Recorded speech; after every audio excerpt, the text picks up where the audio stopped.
ماشاء اللہ لا حول ولا قوة الا باللہ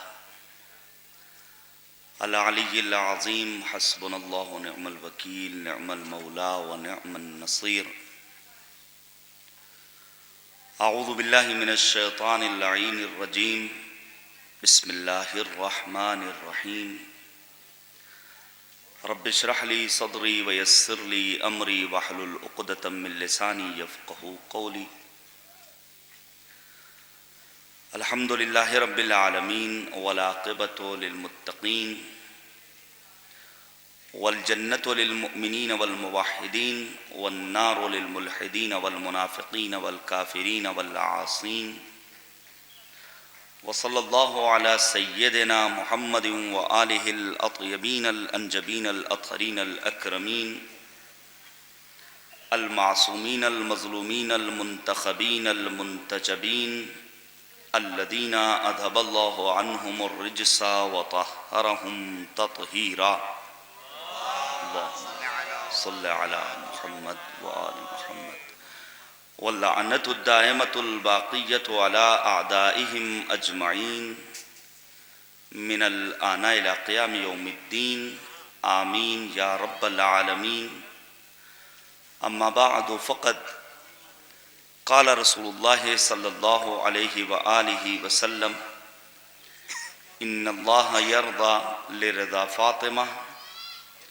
ویغضب لغضبها صلوات بھیجیے گا بر محمد و آل محمد۔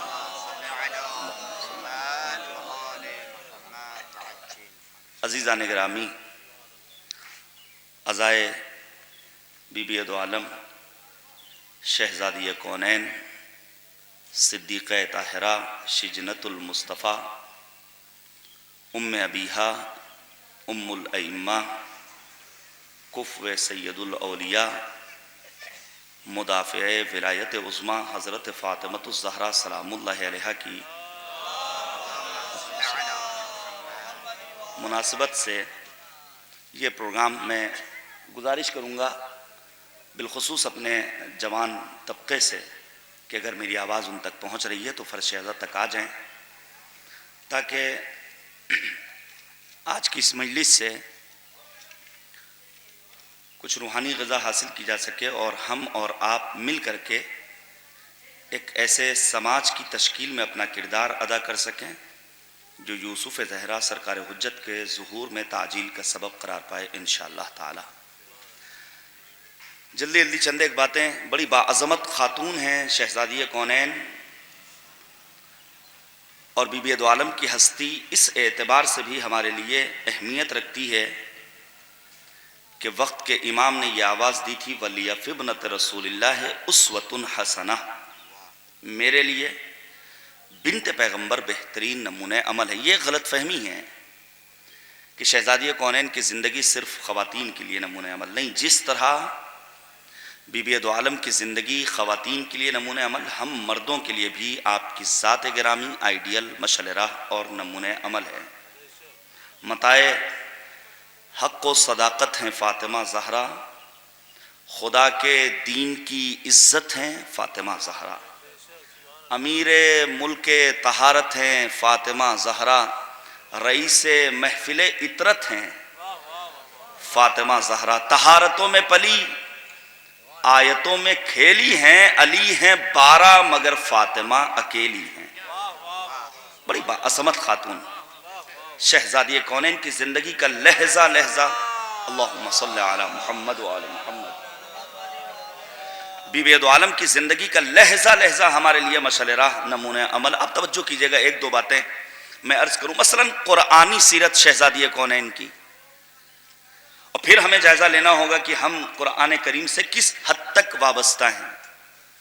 ایسا تو نہیں اس قرآن مجید کو ہم نے صرف اور صرف ماہ مبارک رمضان سے مخصوص کر رکھا ہے، ایسا تو نہیں کہ ہم مرنے والے کی موت کا انتظار کرتے ہیں کہ جب کوئی دنیا سے رخصت ہو تب ہم اس کے لیے قراءت قرآن کا اہتمام کریں۔ شہزادی کونین نے اپنی عملی زندگی میں قرآن سے وابستگی کا نمونہ پیش کیا ہے۔ سلمان فارسی نبی اعظم کے جلیل القدر صحابی ہیں۔ آج ہمارے پاس یہی بہانہ ہوتا ہے کہ بڑی مصروف زندگی ہے، بڑا بزی شیڈول ہے، مختلف طرح کے پروگرامز میں جانا ہوتا ہے، مرد کہتا ہے ہمیں میٹنگ میں جانا ہے، دکان پر جانا ہے، آفس میں جانا ہے، کاروبار حیات کی تلاش میں نکلنا ہے، لہذا وقت کی تنگی کے سبب وہ قرآن سے دوری کرتا ہے۔ خاتون گھر کے کاموں میں مصروف، جانے قربان جائیں۔ سلمان فارسی نبی اعظم کے جلیل القدر صحابی فرماتے ہیں کہ میں ایک روز بیت الشرف فاطمۃ الزہرا میں داخل ہوا، میں نے کیا دیکھا کہ بی بی دو عالم ایک ساتھ 3 کاموں کو انجام دے رہی ہیں، چکی چلا رہی ہیں اور اس طرح امور خارداری میں مصروف عمل ہیں۔ آغوش میں کمسن بچے کو لے کر کے بچے کی تربیت کا سامان فراہم کر رہی ہیں۔ تبھی تو شاعر نے کہا کہ تربیت آ کے جگاتی ہے لہو کے جوہر، جیسی ہو ماں اسی انداز کا ہوتا ہے پسر، خون ہندہ میں یزید ازلی ہوتا ہے، ماں فاطمہ ہو تو حسین ابن علی ہوتا ہے۔ بچوں کی تربیت کے لیے ماں باپ دونوں کا اہم کردار، لیکن ماں جو کردار ادا کرتی ہے وہ لاسانی ہے۔ اور تیسرا کام شہزادی کونین ان 2 کاموں کے ساتھ ساتھ قرآن مجید کی تلاوت کر رہی ہیں۔ آیت بھی کون سی؟ والآخرۃ خیر و ابقیٰ۔ اور بی بی دو عالم نے اس آیت کی تلاوت کر کے یہ واضح کر دیا کہ اگر میرے پیروکار ہو، میرے چاہنے والے ہو، تو خبردار دنیا کی زرق و برق میں اپنے آپ کو گم مت کر لینا۔ ہمیں قرآن سے وابستگی اختیار کرنی ہوگی۔ آپ توجہ کیجئے گا، شہزادی کونین نے اپنی وصیت میں امیر المؤمنین کو خطاب کر کے یہی تو کہا تھا، جب میں اس دنیا سے رخصت ہو جاؤں مجھے رات میں غسل دیجئے گا۔ سادات ہمارے سامنے تشریف رکھتے ہیں، رات میں ہی کفن، حنوط، رات میں ہی دفن۔ اور پھر بی بی دو عالم نے فرمایا قبر کی مٹی کو برابر کیجئے گا، اے ابو الحسن میری قبر کے سرہانے بیٹھ کر کے دیر تک قرآن کی تلاوت کیجئے گا۔ بڑی باعظمت کتاب ہے قرآن مجید، جس سے آج ہمارے ہاں دوری ہو گئی ہے، اور یہی قرآن کل مالک کی بارگاہ میں شکوہ بھی کرے گا، نبی اعظم بھی شکایت کریں گے۔ آپ پڑھیے، علماء ہمارے بزرگ یہاں تشریف رکھتے ہیں، علامہ مجلسی رضوان اللہ تعالی علیہ نے لکھا ہے بہار الانوار میں کہ بی بی دو عالم نے خطبہ فدق کے ضمن میں 20 آیتوں کو ذکر کیا، 20 آیات قرآنی۔ ہم یہ سمجھتے ہیں خطبہ فدق فقط فدق کے مطالبے کے لیے نہیں، عظمت قرآن کو بیان کیا، قرآن مجید کے اوصاف کا تذکرہ کیا، اور ساتھ ہی ساتھ بی بی دو عالم نے یہ بیان کیا ہے اس دور کے نام نہاد ظالم حکمرانوں کو خطاب کر کے قرآن کو حاکم بناؤ اور پھر فیصلہ کرو کہ تمہارا بنت پیغمبر کے ساتھ جو سلوک ہے وہ صحیح ہے یا غلط۔ آج بھی امت مسلمہ سے یہ ہمارا سوال ہے کہ جائیں تلاش کریں، بنت پیغمبر عین شباب میں عصابردار کیوں؟ سوال ہے امت مسلمہ سے، جائیں تاریخ کے صفحات میں تلاش کریں کہ نبی اعظم کی اکلوتی بیٹی شب کے سناٹے میں کیوں دفن کی گئی؟ سوال ہے امت مسلمہ سے، جائیں تاریخ میں جا کر کے تلاش کریں کہ آج تک بنت پیغمبر کی قبر کا نشان کیوں نہیں معلوم ہے۔ لیکن آل سعود کو خطاب کر کے اتنا ہی کہنا چاہوں گا، ایک نشان قبر کو تم نے مٹایا بھی تو کیا، قائم ہے ہر قلب میں زہرا کا روضہ آج بھی، ہر دل عزادار ہے۔ قریہ قریہ بستی بستی مجالس عزائے فاطمۃ الزہرا کا اہتمام کیا جا رہا ہے۔ عزیزان گرامی، زیادہ وقت نہیں لوں گا، میں اصل موضوع پر آنا چاہتا ہوں۔ نبی خاتم کی ایک مشہور و معروف حدیث مبارکہ کو میں نے سرنامہ سخن قرار دیا، اور ایک مبتلا بے موضوع، اور میں نہیں سمجھتا ہوں کہ اس انداز سے آپ نے کبھی اس حدیث پر گفتگو سنی ہوگی۔ پیغمبر فرماتے ہیں ان اللہ یرضی لرضا فاطمہ ویغضب لغضبها، پروردگار رضائے فاطمہ سے راضی ہو، خوشنود ہوتا ہے، اور غضب فاطمہ سے غضبناک ہوتا ہے۔ توجہ کیجئے گا، اسی سے ملتی جلتی ایک دوسری روایت ہے، اللہ کے بجائے کلمہ رب کو استعمال کیا، معتبر شیعہ سنی منابع میں موجود ہے۔ ان الرب یرضی لرضا فاطمہ ویغضب لغضبها، رب پروردگار رضائے فاطمہ سے راضی ہوتا ہے اور غضب فاطمہ سے غضبناک ہوتا ہے. رضایت کے سلسلے میں بہت زیادہ بات نہیں کرنی ہے، بس صرف اتنا سمجھ لیجئے، رضایت پروردگار جس خاتون کے حصے میں آئی وہ کوئی اور نہیں سوائے ام فاطمہ ملکۃ العرب ام المؤمنین جناب خدیجۃ الکبریٰ سلام اللہ علیہا کے. جہاں معصوم نے بیان فرمایا ان اللہ تعالی اعطى عشرۃ لعشرۃ من النساء، پروردگار نے 10 چیزیں 10 خواتین کو عطا کی ہیں. التوبہ لحوا زوجۃ آدم، توبہ کسے دیا؟ جناب حوا کو جو زوجہ آدم ہے. اور والجمال لسارہ، والصبر لام موسیٰ، والصفوہ لام عیسیٰ. اسی روایت میں ملتا ہے والرضا لخدیجہ زوجۃ محمد صلی اللہ علیہ وآلہ وسلم. نبی اعظم کی زوجہ ملکۃ العرب ام المؤمنین جناب خدیجۃ الکبریٰ کو پروردگار نے اپنی مرضی دیے. عظیم ترین خاتون خدیجۃ الکبریٰ، جن کے لیے روایت کہتی کانت من احسن النساء جمالا وعقلا ورأیا، زیبائی میں، عقل کے لحاظ سے، قوت فیصلہ و قوت ارادی کے لحاظ سے با فضیلت ترین خاتون کا نام ہے خدیجۃ الکبریٰ. عزیزان گرامی، رضایت فاطمہ کہاں کہاں الفت و محبت و صمیمیت کا مظہر بنی ہے بی بی دو عالم. 200 نام بیان کیے علماء نے، ابن شہر عاشوب سے لے کر کے محقق ہلی تک کے بزرگ علماء نے 200 نام. ان ناموں میں ایک نام کیا ہے؟ حانیہ. حانیہ یعنی جس کے ہاں عطوفت پائی جائے، جس کے ہاں مہربانی پائی جائے، جس کے ہاں شفقت پائی جائے، جس کے ہاں دل سوزی پائی جائے، جس کے ہاں نرم گوشہ پایا جائے. حد یہ ہے ہم جیسے گنہگاروں سے بھی اپنی رضایت کا اعلان کیا ہے شہزادی کونین ملکہ دو عالم حضرت فاطمہ الزہرا سلام اللہ علیہا نے. وصیت کے فقرات گواہ ہیں. اے ابو الحسن، میری اولاد کو جو قیامت تک آنے والے ہیں میرا سلام منتقل کر دیجئے گا صلی اللہ علیہ کہ ایتھا الصدیقۃ الشہیدہ. میں غضب پر بات کرنا چاہتا ہوں. غضب فاطمہ غضب پروردگار ہے. آپ توجہ کیجئے گا،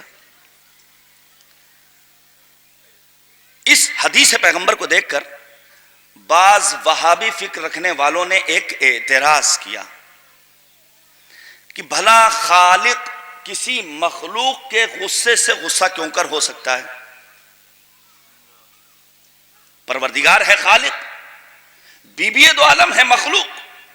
ایک مخلوق کے غضبناک ہونے سے خالق کیوں کر غضبناک ہو سکتا ہے؟ یہ اعتراض کیا. علماء خطبہ بہترین خطابت کرنے والے برادران یہاں تشریف رکھتے ہیں، توجہ کیجئے گا. یہ اعتراض کیوں، یہ شبہہ کیوں؟ وجہ یہ ہے کہ ان کے یہاں قرآن سے دوری ہے. میں بہت لمبی چوڑی آج تقریر نہیں کروں گا، بہت مختصر وقت میں. قرآن سے دوری ہے.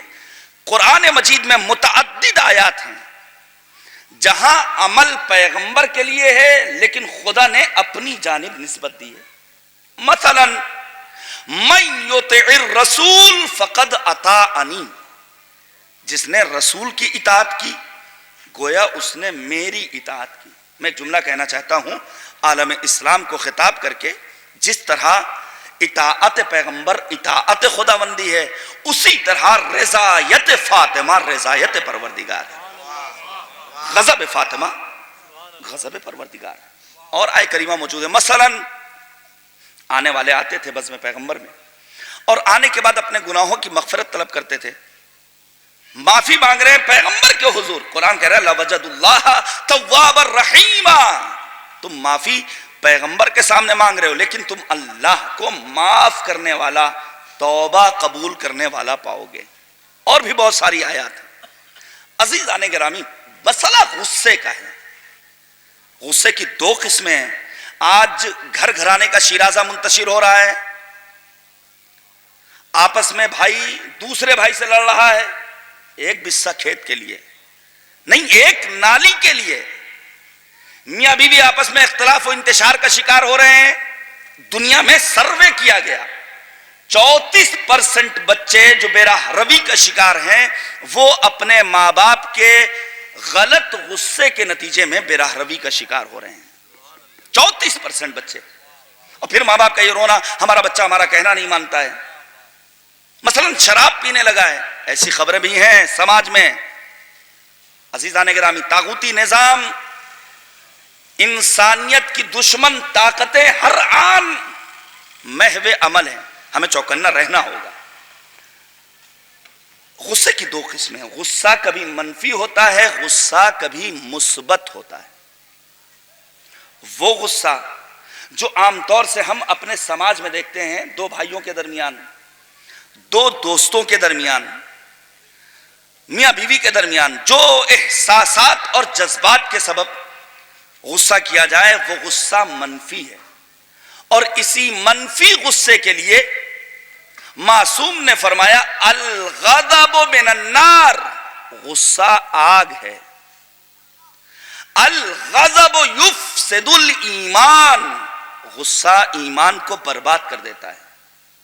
الغضب مفتاح کل شر، یہ غصہ تمام تر برائیوں کی کنجی اور چابی ہے. متعدد روایات. اچھا، انسان غصہ کیوں کرتا ہے؟ یہ منفی غصہ کیوں؟ چند ایک علتیں بیان کی گئی. مثلا پہلی علت، انسان منفی غصہ کیوں کرتا ہے؟ کیونکہ جلد بازی میں فیصلہ کرتا ہے، عجلت میں. پروردگار نے انسان کو عجول بنایا. توجہ کیجئے گا. مثلا بیوی میں اور ماں میں کہا سنی ہو گئی. اب انسان یا ان کے حق میں بولے گا یا ان کے حق میں بولے گا. عجلت میں کچھ ایسی بات کر دیتا ہے جس سے کسی ایک کا حق پامال ہوتا ہے. علماء اخلاق نے بیان کیا کہ جب کبھی ذوی الحقوق آپس میں ٹکرائیں تو فوراً فیصلہ نہیں کرنا ہے. توجہ کیجئے گا، ایک پیغام دینا چاہتا ہوں. دو بھائی آپس میں لڑ جائیں تو کسی ایک کا فیور نہیں کرنا ہے. میاں بیوی اور ماں آپس میں لڑ جائیں تو فوراً کسی ایک کے حق میں کوئی بات نہیں کہنی ہے. نہیں، تھوڑا سا اطمینان، صبر کے ساتھ، تھوڑا وقت لے کر کے. آنے والا آتا ہے. اور مرحوم کمپانی رضوان اللہ تعالی علیہ جو استاد ہیں، علامہ طباطبائی اور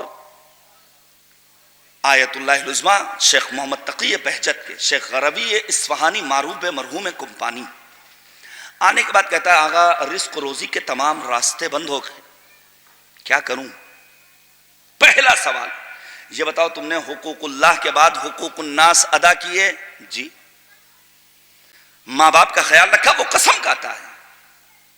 میں گزارش کروں گا پڑھیے رسالۃ الحقوق سید الساجدین کا، وہ عظیم شاہکار جو آج ہمارے ذریعے ملک کے ایوانوں تک، برسر اقتدار حکمران جماعت تک، یونائٹڈ نیشن تک جانا چاہیے. 1400 سال پہلے منشور بیان کر کے گئے ہیں امام سجاد.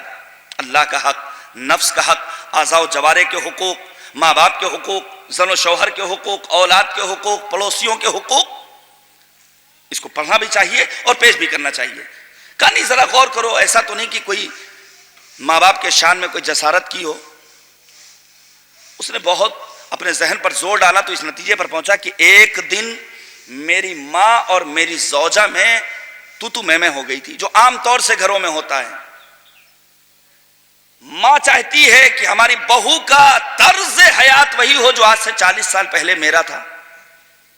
اور آج کی لڑکیاں وہ چاہتی ہیں ہم آج کے دور کے اعتبار سے زندگی بسر کریں. صبح 9 بجے ہوتی ہے. بعض گھروں میں تو شوہر محبت میں چائے بنا کر دے دے، الگ بات ہے. لیکن اگر خاتون خانہ اپنے شوہر کو حکم دے تمہیں یہ کام کرنا ہے، تو عزیزان گرامی یہ انسانی اقدار اور ان ویلوز کے خلاف ہے جس کی اسلام نے خلاف ورزی کی ہے اور مخالفت کی ہے. عزیزان گرامی، اس نے کہا ایک دن لڑائی ہو گئی تھی میری ماں اور میری زوجہ میں. تم نے کیا کیا؟ کہا میں نے اپنی ماں پر غصہ کیا کہ اماں جب دیکھیے تب آپ روکتی رہتی ہیں، ٹوکتی رہتی ہیں. کہا پھر مجھے ہوش آیا کہ میں نے تو جسارت کی ہے. میں نے ماں سے معافی مانگی. کیا کیا؟ اماں نے کہا سر ہلا دیا تھا. کہا ایسے نہیں. اسی لیے تو بنت پیغمبر نے فرمایا تھا الزم رجلہا فإن الجنت تحت اقدامہا. ماں کے قدم بوس بن جاؤ کیونکہ جنت ماؤں کے قدموں تلے نہا ہے. ماں کی عظمتوں کو ہمارا سلام. وہ کہتا ہے کیا کرنا ہوگا؟ کہا جاؤ ماں کے ہاتھوں کا بوسہ لو، پاؤں کو چومو، پیشانی چومو اور پھر ماں سے معافی مانگو۔ وہ اسی انداز سے اپنی ماں سے معافی کا طلبگار ہوتا ہے۔ ماں اپنے کلیجے سے لگا کر کہتی ہے اب میں نے تمہیں معاف کیا۔ اجرت پہ فیصلہ نہیں کرنا ہے۔ دوسرا سبب جو انسان کے غصے کا ہے وہ ہے فقر و ناداری، تنگ دستی۔ یہ غلط فہمی ہے کہ اسلام دولت کا مخالف ہے۔ اسلام کہتا ہے خوب پیسے کماؤ۔ صبح سے شام تک ذریعہ معاش کی تلاش میں رہنے والے کے لیے معصوم نے فرمایا القاد علی عیالہ کالمجاہد فی سبیل اللہ۔ ذریعہ معاش کی تلاش میں نکلنے والا راہ خدا میں جہاد کرنے کا درجہ رکھتا ہے۔ مجاہد فی سبیل اللہ کہا گیا ہے معصومین کے اقوال اور ارشادات و فرمودات میں۔ فقر و ناداری کوئی اچھی چیز نہیں ہے۔ کہا کاد الفقر ان یکون کفرا، البتہ کون سا پیسہ کمانا ہے؟ کسی نے سوال کیا تھا کہ جس طرح دیکھیے آدمی کتنا چالاک ہے مولانا، کسی نے سوال کیا جس طرح ہم اپنا مکان کرائے پر دیتے ہیں کیا اپنا پیسہ بھی ہم کرائے پر دے سکتے ہیں؟ یعنی سود خوری کی اجازت ہے؟ عزیزان گرامی بہت ہوشیار رہنے کی ضرورت ہے۔ فقر و ناداری کے سبب آج بچیوں کی پیدائش پر ماں باپ روتے ہوئے نظر آتے ہیں، غصہ کرتے ہیں، یہاں تک کہ جدید ترقی یافتہ دنیا کی مشینوں کو پرکھنے کے بعد جب انہیں پتہ چلتا ہے کہ پیٹ میں بچی پروان چڑھ رہی ہے تو پیٹ میں ہی ختم کروا دیتے ہیں۔ آئے دن اخبار کی سرخیوں میں آپ دیکھتے ہوں گے فلاں جگہ پر بچہ کوڑے کے ڈھیر کے پاس ملا۔ یہ کیوں؟ فقر و ناداری اور تنگدستی کے سبب، غصے کے مارے۔ قرآن نے کہا لا تقتلوا اولادکم خشیۃ املاق نحن نرزقهم وإیاکم، خبردار فقر و ناداری کے ڈر سے اپنے بچوں کو قتل مت کرنا، ہم ان کے رزق کا انتظام پہلے کرتے ہیں، تمہارے رزق کا انتظام بعد میں کرتے ہیں۔ یہ ایام عزائے فاطمی بہترین فرصت ہے کہ برسر اقتدار حکمران جماعت تک بیٹیوں کی عظمت و فضیلت کو بیان کیا جائے۔ وہ بیٹی جس کے لیے ابراہیم خلیل خدا نے کہا تھا ایک آرزو ہے بڑھاپے میں کہ اللہ ایک بیٹی عطا کر دے۔ کیوں؟ کیونکہ بیٹیاں باپ کے جنازے کی زینت ہوتی ہیں۔ اور پھر ہاتھرس کا وہ کانڈ آپ یاد کیجئے، آپ مدھیہ پردیش کے واقعات کو دیکھیے، آپ اپنے صوبے کے مختلف شہروں کا جائزہ لیجئے، کم سن بچیوں کو ہوا و ہوس کا شکار بنانے والے۔ اور پھر فلاں صاحب کہتے ہیں گائے کی حفاظت ہمارا فرض ہے، بیٹیاں بچانا ہمارا فرض نہیں۔ دل فریب نعرہ دیا مرکزی حکومت نے، بیٹیاں بچاؤ بیٹیاں پڑھاؤ، لیکن کیا بیٹیوں کو بچایا جا رہا ہے؟ کیا بیٹیوں کی حفاظتی انتظامات اور سیکورٹی کا کام کیا جا رہا ہے؟ نہیں عزیزان گرامی، یہ وہ افراد ہیں جن کے ان بیانات کو دیکھنے کے بعد بے ساختہ امیر المؤمنین مولا الموحدین کا ایک جملہ آتا ہے الصورت صورت انسان والقلب قلب حیوان، دیکھنے میں انسان ہے وگرنہ حقیقت میں جانور ہیں، جانور بلکہ جانوروں سے بھی زیادہ بدتر۔ فقر و ناداری کے سبب انسان کبھی کبھی غصہ کرتا، دیگر اسباب کو چھوڑ رہا ہوں۔ اچھا اگر یہ مرض ہے منفی غصہ جو گھروں کے اجڑنے کا سبب ہے، جو تھانہ اور کورٹ اور کچہری تک جانے کا سبب ہے، تو اس مرض کو دور کرنے کا یقیناً کوئی نہ کوئی نسخہ بھی ہوگا۔ ہمارے مذہب کا یہ کمال ہے اور امتیاز ہے کہ تنہا مرض نہیں بیان کیا بلکہ شفایابی کے لیے نسخہ بھی تجویز کیا۔ معصوم نے کیا فرمایا تھا؟ الغضب من النار، غصہ آگ ہے، آگ۔ آپ انصاف سے بتائیے، میں روایات نوٹ کر کے لایا ہوں لیکن دامن وقت میں گنجائش نہیں ہے کہ ساری روایتوں کو پیش کروں، صرف اشارہ کر رہا ہوں۔ فرض کیجئے ابھی آگ لگ جائے تو ہم اور آپ کیا کریں گے؟ سب سے پہلے پانی کی تلاش میں نکلیں گے، آگ بجھانے کے لیے سب سے پہلے پانی تلاش کریں گے۔ معصومین نے فرمایا جب کبھی منفی غصہ آئے، اور سیرت پیغمبر بھی یہی ہے، تو پانی کی تلاش میں جاؤ، واش بیسن تک پہنچو اور جانے کے بعد وضو کرو، تمہارا غصہ کافور ہو جائے گا۔ اگر پانی نہ ملے تو کیا کریں گے؟ کہا مٹی کی تلاش میں جائیں گے. معصومین نے کہا جب کبھی تمہارا غصہ منفی ہو تو خاک پر سجدہ ریز ہو جاؤ اور کہو یا ارحم الراحمین، تمہارا غصہ ختم ہو جائے گا. نہ پانی ملے نہ مٹی ملے تو انسان کیا کرے گا؟ چیخے گا، چلائے گا، لوگوں سے مدد کا مطالبہ کرے گا. کہا جب کبھی منفی غصہ آئے تو تم بلند آواز سے کہو لا حول ولا قوت الا باللہ العلی العظیم، غصہ ختم ہو جائے گا. اچھا فرض کیجئے نہ پانی ملے نہ مٹی ملے نہ چیخنے اور پکارنے کا موقع ملے تو انسان کیا کرے گا؟ راہ فرار اختیار کرے گا. نبی اعظم کی سیرت میں ملتا ہے پیغمبر کو جب کبھی غصہ آتا تھا اگر کھڑے ہوتے تھے تو پیغمبر بیٹھ جاتے تھے، اگر بیٹھے ہوتے تھے تو پیغمبر لیٹ جاتے تھے، پیغمبر اپنی جگہ سے حرکت کر دیتے تھے. اگر کبھی غصہ منفی ہو تو اپنی جگہ کو تبدیل کر دو تاکہ تمہارا یہ منفی غصہ ختم ہو جائے. منفی غصے کے بارے میں اتنی باتیں کافی ہیں. میں آ گیا اب اصل موقع پر، جہاں سے چند ایک باتیں میں آپ کے سامنے پیش کرنا چاہتا ہوں تاکہ ہمیں معلوم ہو جائے کہ ہمیں کہاں پر غصہ کرنا ہے اور کیوں غضب فاطمہ غضب پروردگار ہے. کیا بی بی دو عالم کا غصہ معاذ اللہ منفی تھا؟ نہیں، مثبت غصہ تھا. تبھی تو پیغمبر نے کہا وَيَغْضِبُ لِغَضَبِهَا، غضب فاطمہ سے پروردگار غضبناک ہوتا ہے. اب توجہ کیجئے گا، امیر المؤمنین نے غصہ کیا ہے. ابو ذر غفاری جن کے لیے پیغمبر نے کہا صدیق هذه الامہ، ابو ذر اس امت کے صدیق ہیں. ہم بھی صحابی کو صدیق مانتے ہیں لیکن لاؤ جناب ابو ذر غفاری جیسا کوئی ایک صحابی، ہم صدیق ماننے کو تیار ہیں. امیر المؤمنین نے نہج البلاغہ میں فرمایا تمہیں کیا ہو گیا ہے؟ کیا تمہیں دکھائی نہیں دیتا ہے کہ عہد خداوندی کو توڑا جا رہا ہے اور پھر تم غصہ نہیں کر رہے ہو؟ اور جب ابو ذر غفاری نے حاکم وقت کے خلاف غصہ کیا تو امیر المؤمنین نے کہا انما غضبت للہ، یہ غصہ تمہارا اپنے لیے نہیں تھا بلکہ تم نے اللہ کے لیے غصہ کیا ہے. جب غصہ مالک کی ذات کے لیے، رضایت پروردگار کے حصول کے لیے ہو تو یہی غصہ مثبت ہو جاتا ہے. وہ غصہ جو جناب یونس نے کیا، سورہ انبیاء کی آیت نمبر 86 کو پڑھیے، وَظَنُّونَ اِذْ ذَهَبَ مُغَاضِبًا أَلَّن نَقْدِرَ عَلَيْهِ، اور پھر ذکر یونسیہ. وہ غصہ جو جناب سلیمان نے ہدہد پر کیا، لَأُعَذِّبَنَّهُ عَذَابًا شَدِيدًا. وہ غصہ جو جناب موسیٰ نے کیا، کس کے لیے؟ جب دیکھا کہ قوم گوسالہ پرست ہو گئی تو قرآن نے کیا اشارہ کیا؟ غضبان اسفا. علامہ طباطبائی نے لکھا ہے کلمہ غضبان کے بعد اسفا جیسا لفظ آنا شدت غیظ و غضب کو بیان کرتا ہے. غصے کی مختلف قسمیں ہیں. یونس کا غصہ، سلیمان پیغمبر کا غصہ، جناب موسیٰ کا غصہ، اور کبھی غصہ جناب نوح کا غصہ.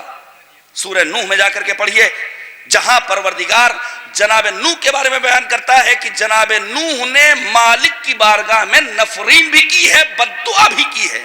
جانے قربان جائیں، بی بی دو عالم نے انبیاء کرام کے طریقے غیظ غضب کو اپنے لیے آئیڈیل بنایا اور پھر خطبہ فتق کے ذریعے برسر اقتدار حکمران جماعت اور حکام وقت کو خطاب کر کے کہا تھا تمہیں کیا ہو گیا ہے؟ کیا تم نے اعلان ولایت علوی کو فراموش کر دیا ہے؟ توجہ کیجئے گا میرے عزیزو، کہاں کہاں ہمیں غصہ کرنا ہے جو ہمارا غصہ مثبت کہلائے. پہلی منزل جب حق کا انکار کیا جا رہا ہو. اگر حق کا انکار کیا جائے تو اپنے غصے کو برملا کرنا ہے. کوئی اگر ایک تماچا مار کر چلا جائے اور انسان کہے نہیں بھیا ہم تو خاموش رہیں گے، تو یہ غصے کو قابو میں اور کنٹرول میں کرنا نہیں ہے بلکہ یہ بزدلی ہے، کربلائیوں کے مزاج کے خلاف ہے، سیرت سید الشہداء کے خلاف ہے کہ انسان حق کے انکار کے موقع پر خاموش رہے. توجہ کیجئے گا، روایت ملتی ہے فرزند رسول مصباح الہدا سفینۃ النجاہ امام حسین کی زمین کا ٹکڑا تھا مدینے کی سرزمین پر. نہیں، صلوات بآواز بلند بر محمد و آل محمد.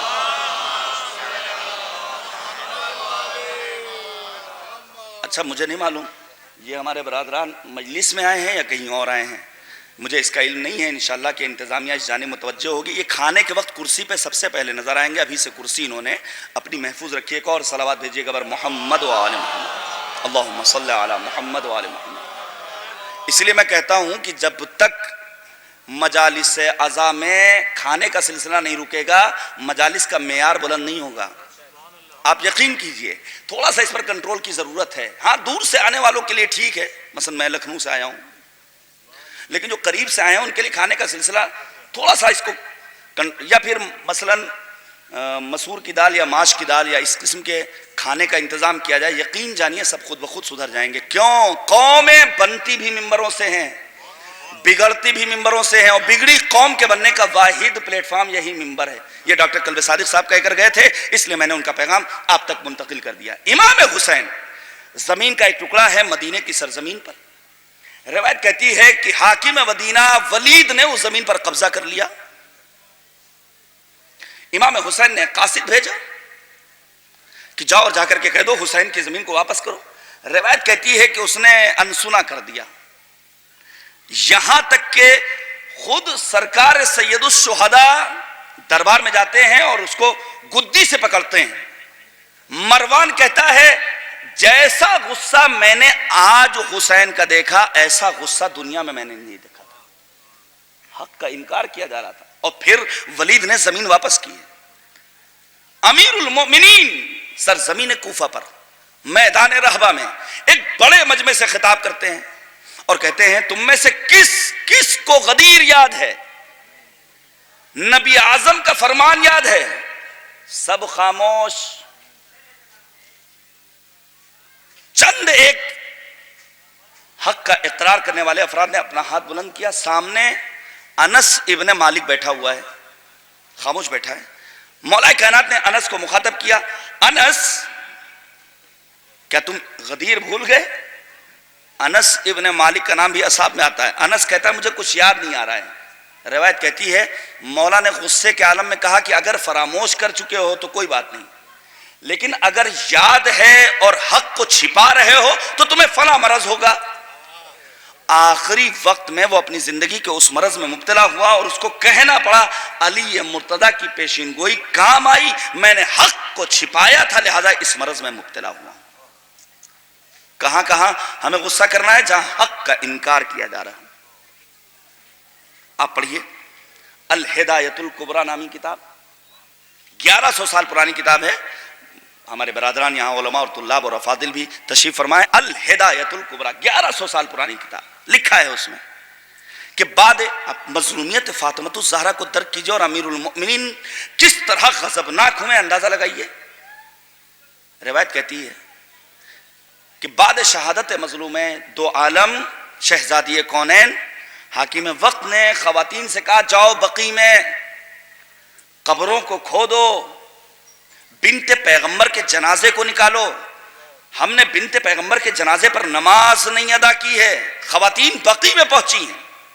امیر المومنین زوج بطول وصی رسول مولا الموحدین یعصب الدین کے بارے میں ملتا ہے کہ آپ نے اپنی زرد قبا زیب تن کی، اور یہ زرد قبا مولا تبھی پہنتے تھے ما لبسا الا فی کریہا، جب مولا کو غصہ آتا تھا تبھی زیب تن کرتے تھے.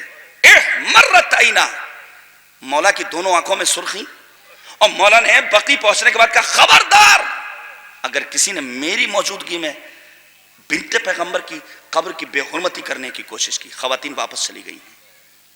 آنے والا آتا ہے امام رضا کے پاس اور آنے کے بعد کہتا ہے، توجہ کیجئے گا، آنے کے بعد کہتا ہے کہ آخر آپ کی جدہ بی بی دو عالم حضرت زہرا نے غصہ کیوں کیا؟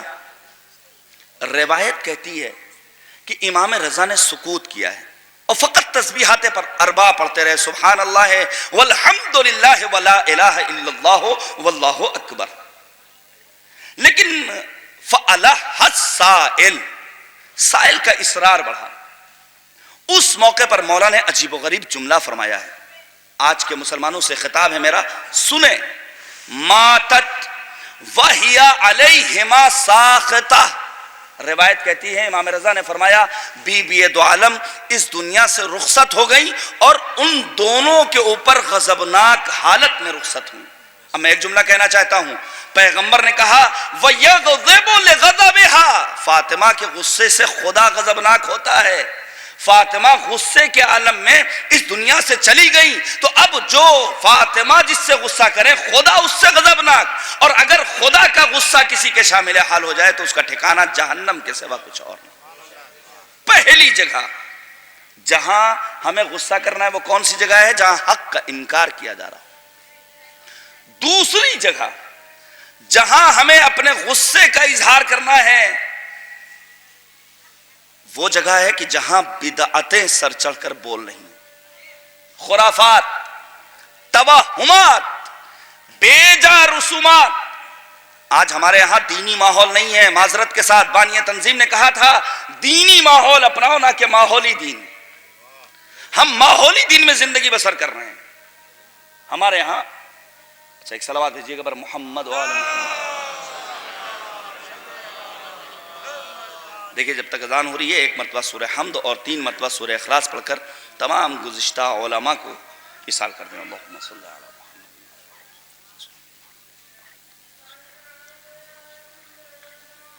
الحمدللہ رب العالمین.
اللہ اکبر اللہ اکبر.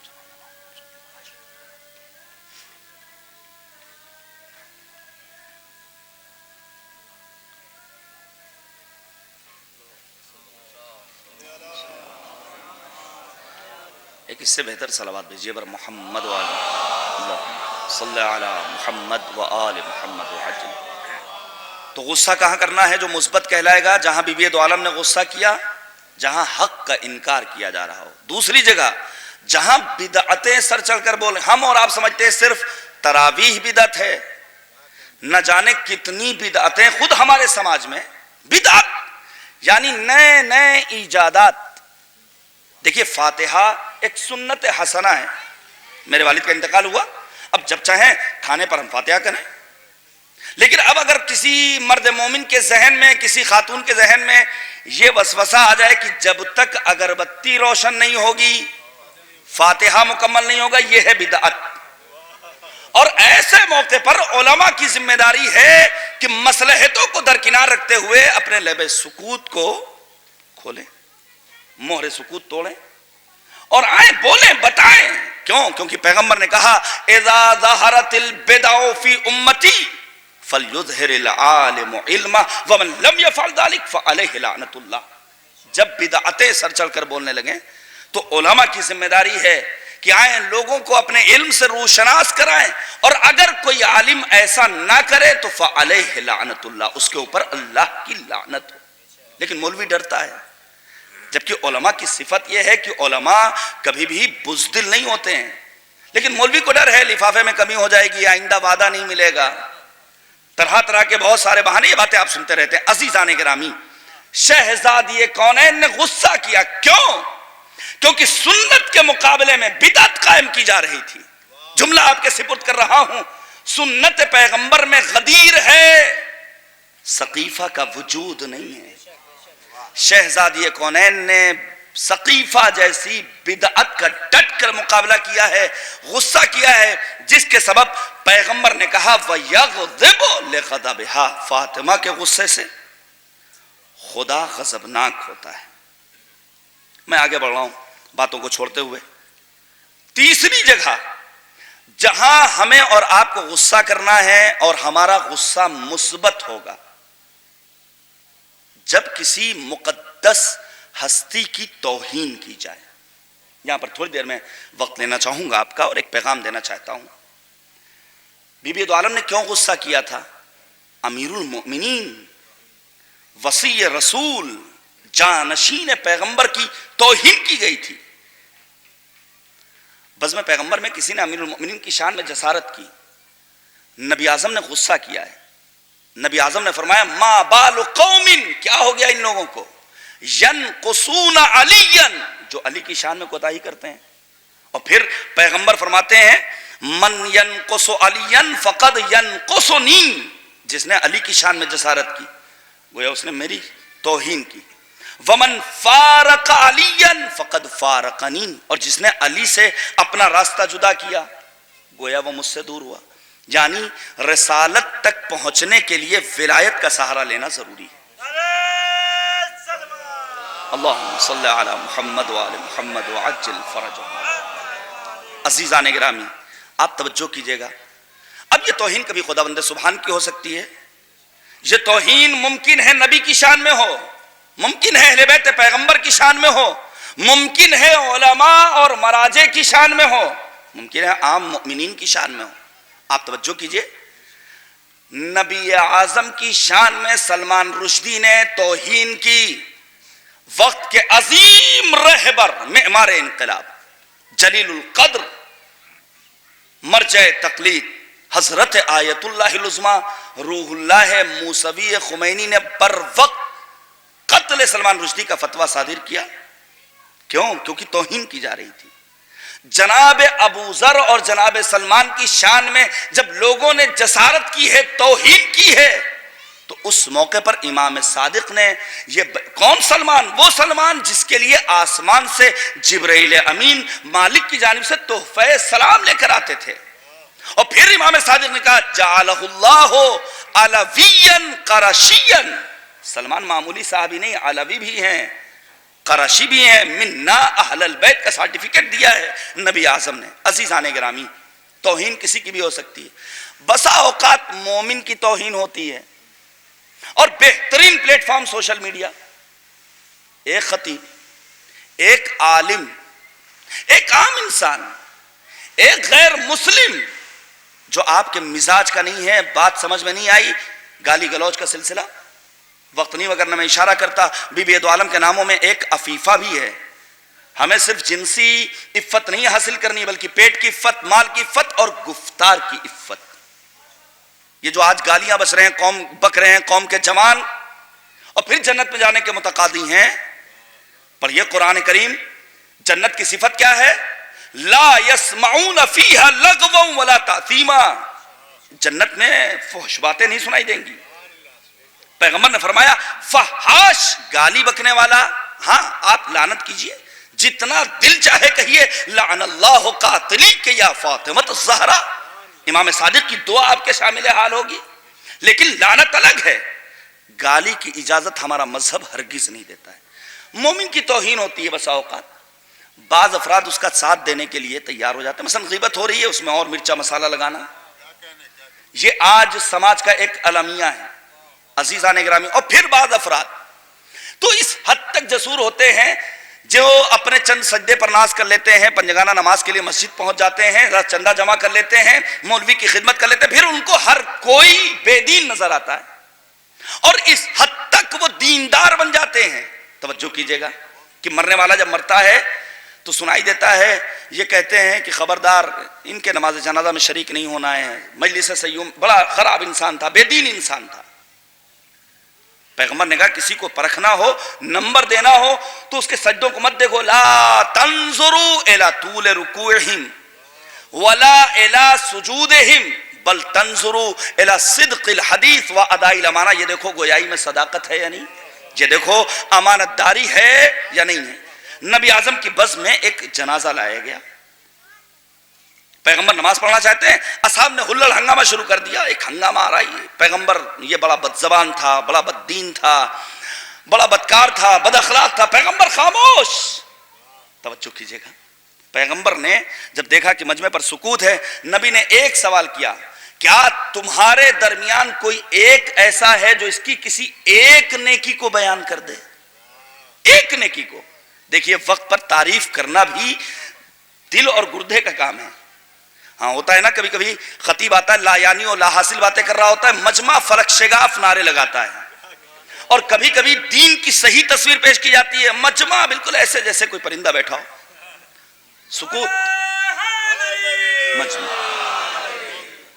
عزیزان گرامی, جیسے ہی پیغمبر نے یہ سوال کیا, ایک شخص نے ہمت جٹائی اور کھڑا ہوا. اس نے کہا اے پیغمبر, میں گواہی دیتا ہوں کہ ایک دن میں رات میں اپنی ڈیوٹی پر تھا, یہ گزر رہا تھا, اس نے مجھ سے کہا کہ تمہارے چہرے پر خستگی کے آثار ہیں, تم تھکے ہوئے لگ رہے ہو, تم جاؤ آرام کرو, تمہاری جگہ میں ڈیوٹی انجام دوں گا. نبی نے کہا اس کا یہ ایک عمل اس کی نماز جنازہ ادا کرنے کے لیے کافی ہے.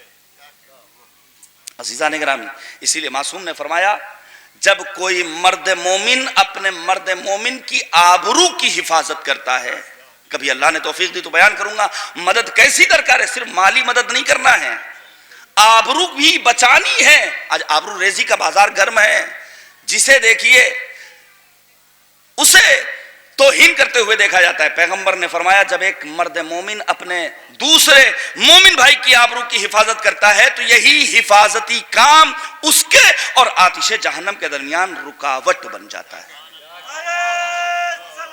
اللہم صلی علی محمد وآل محمد.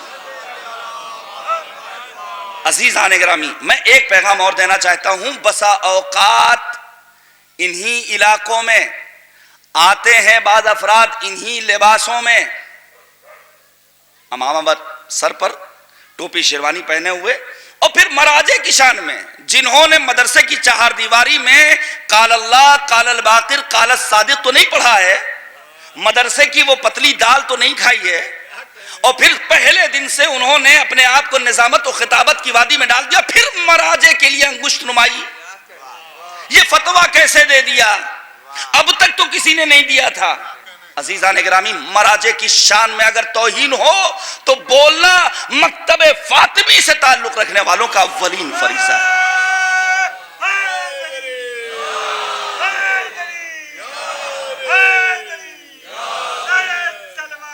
اللہم صلی علی محمد وعلی محمد وعجل فرج. فقیہ دین کی عزت سے کھیلنے والے خود اپنی آبرو ہی نظر بات کرتے ہیں. جنہیں یہود و نصارہ خرید لیتے ہیں وہ امنگاہوں میں گھس کر فساد کرتے ہیں. ہاں, رنگین پوسٹر کے جھانسے میں مت آئیے گا, ہر مرجع قابل تقلید نہیں ہے. امام عسکری نے فرمایا فَأَمَّا مَنْ كَانَ مِنَ الْفُقَهَاءِ صَائِنًا لِنَفْسِهِ حَافِظًا لِدِينِهِ مُطِيعًا لِأَمْرِ مَوْلَاهُ فَلِلْعَوَامِ أَن يُقَلِّدُوهُ.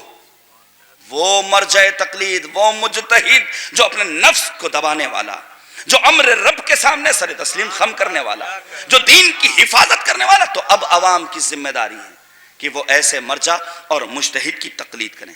بس باتوں کو چھوڑ کے ہوئے دو باتیں اور سن لیجئے. تین جگہ ہوئی جہاں ہمیں غصہ کرنا ہے اور ہمارا غصہ مثبت ہوگا.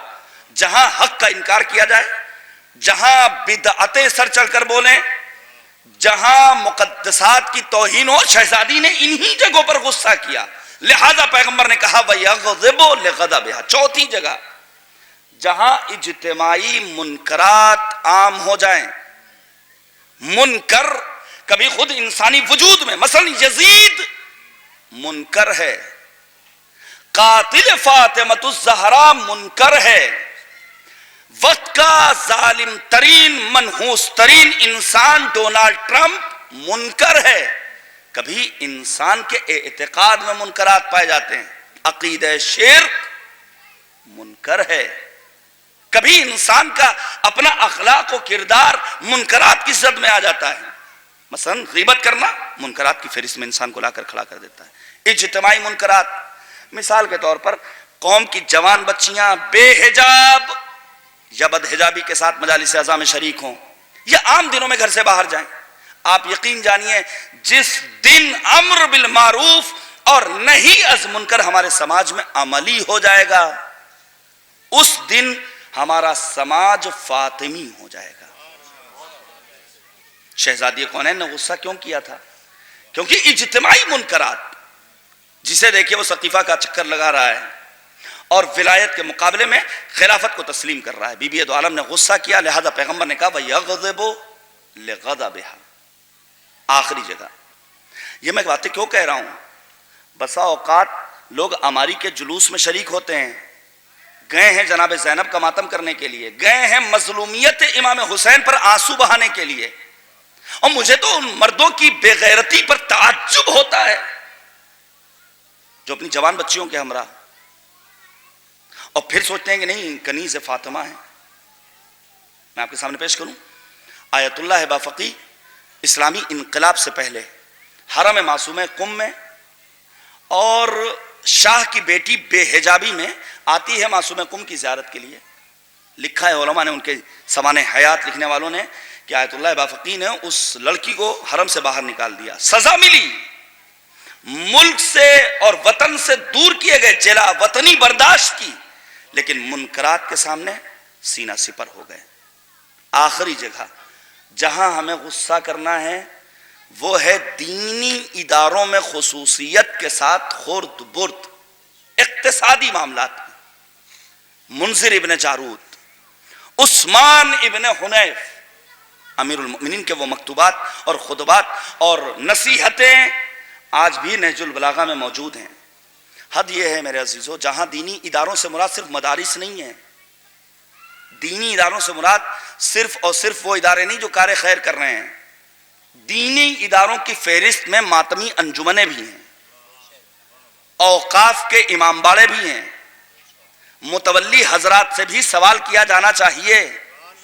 آپ یقین جانیے شہزادی کونین کا غصہ چونکہ ان جگہوں کے لیے تھا، لہذا غضب فاطمہ غضب پروردگار قرار پایا۔ آئیے مالک کی بارگاہ میں دعا کی جائے۔ خدایا واسطہ ہے عظمت فاطمۃ الزہرا کا، رضایت صدیقہ طاہرہ ہمارے شامل حال فرما، سیرت فاطمی سے درس سے حیات لینے کی توفیق عنایت فرما۔ دعا کی قبولیت کے لیے اپنی سلامتی کے لیے ایک صلوات بھیجیے گا بر محمد و آل محمد۔ بس میں نے گفتگو تمام کر دی، چند جملے میں صاحب کے پیش کروں۔ یقیناً مستقل مجالس اعضاء میں آپ شریک ہو رہے ہیں اور وقت کے زندہ امام کو بالخصوص نبی اعظم کو، اہل بیت طاہرین کو پرسہ پیش کر رہے ہیں، نبی کی اکلوتی بیٹی مظلوم عالمیان صدیقہ طاہرہ حضرت فاطمۃ الزہرا سلام اللہ علیہا کا۔ میں بہت لمبے چوڑے مسائل نہیں پڑھتا ہوں، 2-3 منٹ صرف سن لیجئے، شاید آنکھیں اشک بار ہو جائیں جو ہماری شفاعت کا ذریعہ بن جائیں۔ میں سادات سے معذرت کے ساتھ عرض کروں گا، آج آپ اپنی ماں کے غم میں فرش اعضاء پر آئے ہیں اور مچھلی گاؤں کے مؤمنین نے، انجمن اصغریہ کے ذمہ داروں نے ان مجالس کا اہتمام کیا۔ بس اتنا سمجھ لیجئے، روایت کہتی ہے کہ 18 برس کی فاطمہ بعد رحلت پیغمبر اعظم کا شبہ صرف ایک ڈھانچے کے معنی نظر آتی تھی۔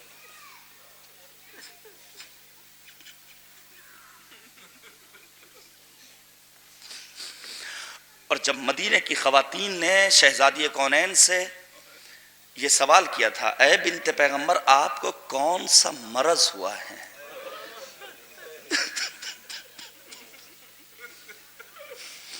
تو شہزادی کونین نے یہی فرمایا تھا، مجھے کوئی مرض نہیں ہے، باپ کی فرقت کے غم نے مجھے گھلا دیا، علی کے حق میں ہونے والے ظلم نے مجھے پریشان کر دیا۔ اجرکم اللہ، اجرکم اللہ، خدا کوئی غم نہ دے سوائے غم فاطمۃ الزہرا سلام اللہ علیہا کے۔ میں پیش کروں آپ کے سامنے، بنت پیغمبر اپنے بابا کی رحلت کے بعد جب کبھی اپنے بابا کے حجرے کو دیکھتی تھیں غشیا علیہا، بے ہوشی طاری ہو جاتی تھی۔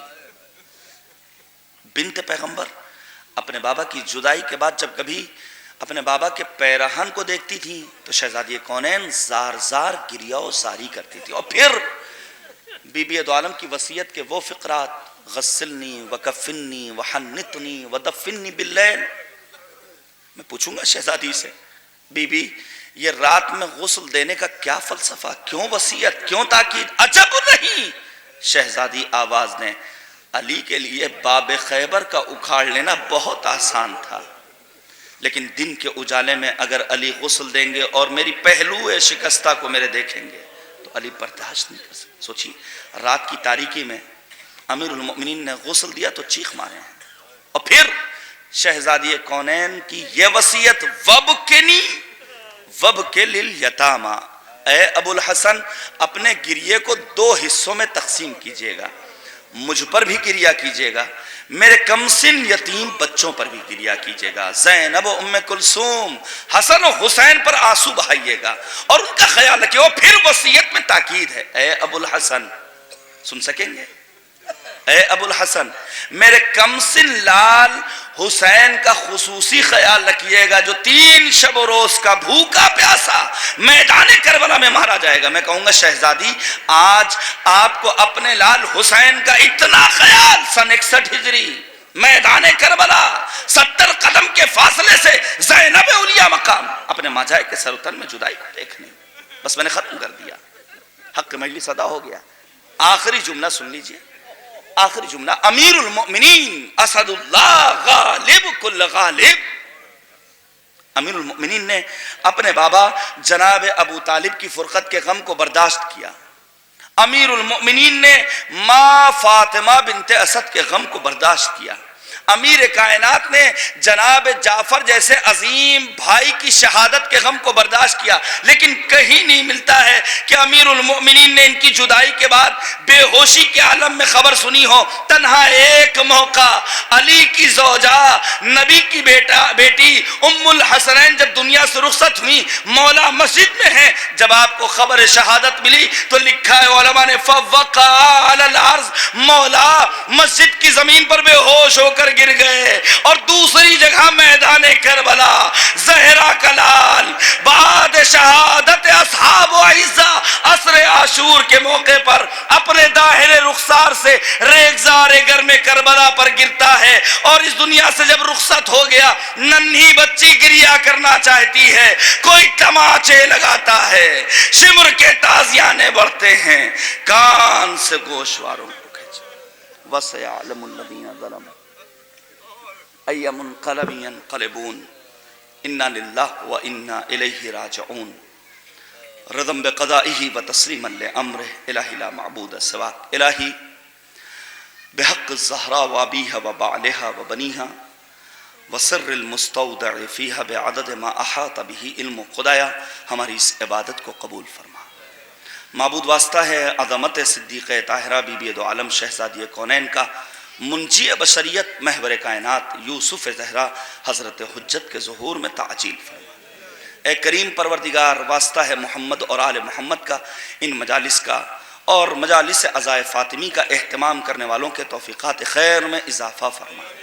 معبود واسطہ ہے محمد اور آل محمد کا، دشمنان مکتب عاشورہ، دشمنان مکتب فاطمۃ الزہرا بالخصوص امریکہ، اسرائیل، آل سعود، آل خلیفہ، داعش، طالبان، القاعدہ و النصرہ سمیت ہمارے ملک کی شر پسند تنظیموں کو نیست و نابود فرما. معبود مظلوموں کی حمایت فرما، ظالموں کو ان کے کیفر کردار تک پہنچا دے. علماء، افاضل، واعظین، خطباء، ذاکرین، شعراء، مراجع عظام، بالخصوص رہبر معظم انقلاب، آبرو تشیع، وقار تشیع حضرت آیت اللہ العظمیٰ خامنئی، مرجع علی قدر محافظ کربلا آیت اللہ العظمیٰ سیستانی، سید مقاومت سید حسن نصر اللہ کو دشمنوں کے شر سے محفوظ رکھ. معبود بقی ویران ہیں، ہمارے دل رنجیدہ ہیں، بقی کو آباد کرتے ہیں. ہمیں جنت البقی پہنچ کر مزاروں کو بنانے کی توفیق عنایت فرما. اے کریم پروردگار مقامات مقدسہ کی حفاظت فرما، ہمارے اعمال کو اصلاح بنا دے کہ امام ہمیں اپنے اعوان و انصار میں شمار فرمائے. ربنا تقبل منا انکا انت السمیع العلیم. ماتم حسین.